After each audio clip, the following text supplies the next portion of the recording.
So ATNP started, I would say, about 7-8 years ago as just an idea. It was an idea. Two people met. They had some connections in Oxford, Tanzanian, and a Briton. Both of them missionaries. One was, as a missionary, religious Catholic missionary to the world, but serving in Africa. Festo Mkenda, and the other, Angus Crichton, a Briton, had been a missionary in Uganda for a short while. And through conversation, the things that we've been talking about, the need for quality theological publishing in Africa, came up, and they began to dream together, and they dreamed together, and they in their thinking, they had a series of meetings. They consulted with different people, with theologians across different denominations, Christian confessional divides, and they said what Africa needs is a thinking together. And that's how ATNP began, as that dream. A few years later, about 4 or 5 years later, they began to think about places where they could start the organization. By that time, there were 4 institutions. These two people thinking together brought together 4 institutions. One of them was SPCK, which is one of the oldest Christian publishers in the UK, an Anglican publisher, and the Jesuit Historical Institute in Africa, which is a historical institute that does research and brings together writings regarding Christianity in Africa, and then the Missio Africanas, which is a diaspora organization that again raises awareness and publishes material and does training for diaspora Christians, diaspora African Christians in the UK. And then Akrofi Christola Institute in Ghana. So these organizations came together believing in this vision and saying, for most of us as Africans, we have been kind of separated by our denominations, by our histories, by our geographic locations and so on. So Africa had kind of been divided in that sort of way. But they came together to overcome that.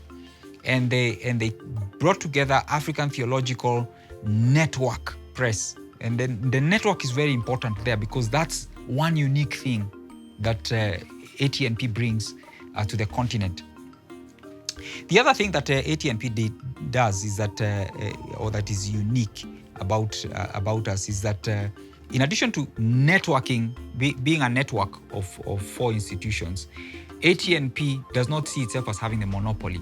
And so ATNP seeks to network other people around, network theological institutions, to network individuals, to leverage on relationships around the continent to disseminate its material. Right now, ATNP operates from Nairobi, but also has a hub in Ghana, and that's the kind of way of thinking that we intend to operate in, where we network others, and where we can find hubs, we work with hubs, and so on. But then some of the milestones that we've had, as soon as we were ready to start publishing, we began.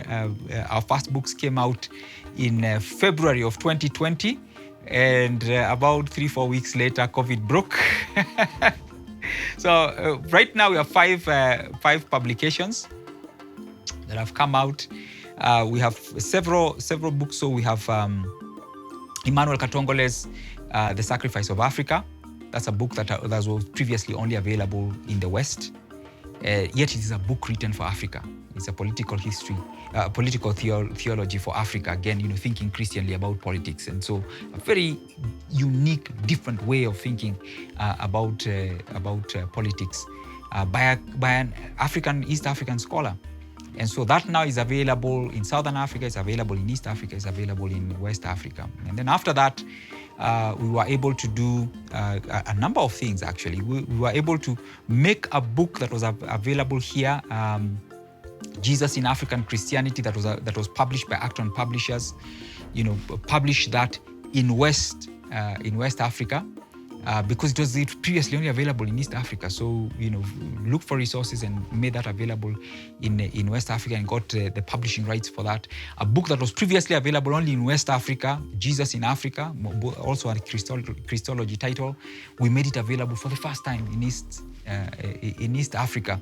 So kind of breaking those things that have historically kept us apart as thinkers. So then after that, we were able to find a book that has been published in the West, which is Religion and Faith in Africa by Orobato. Again, it's a book that looks at what does Christianity, why does Christianity manifest the way that it does within the kind of religious context that we have here. So that book by Roberto, again, available only in the West, and the publishers were very gracious and have made that available here in Africa, and so we've been able to do that.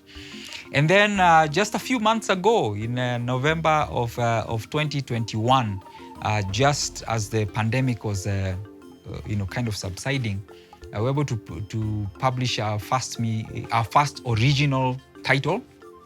It's a missiology book. It's an edited work, edited by Harvey Kuyani, and it is a book on missiology, Africa Bears Witness. And it brings together 16 essays by different authors from all over the continent, every, different denominational confessions, different perspectives, and to think together about what mission means in Africa today, with some fresh African thinking from a new generation of scholars. And so I'm excited about that book as well. We have others that are in the pipeline. We're working on a book on health and healing. We are thinking through projects. One of the other projects we're thinking about is prosperity and well-being, and having some thinking together through some of those topics that to some people might seem contentious, but that are very, very much a part of who we are as African Christians.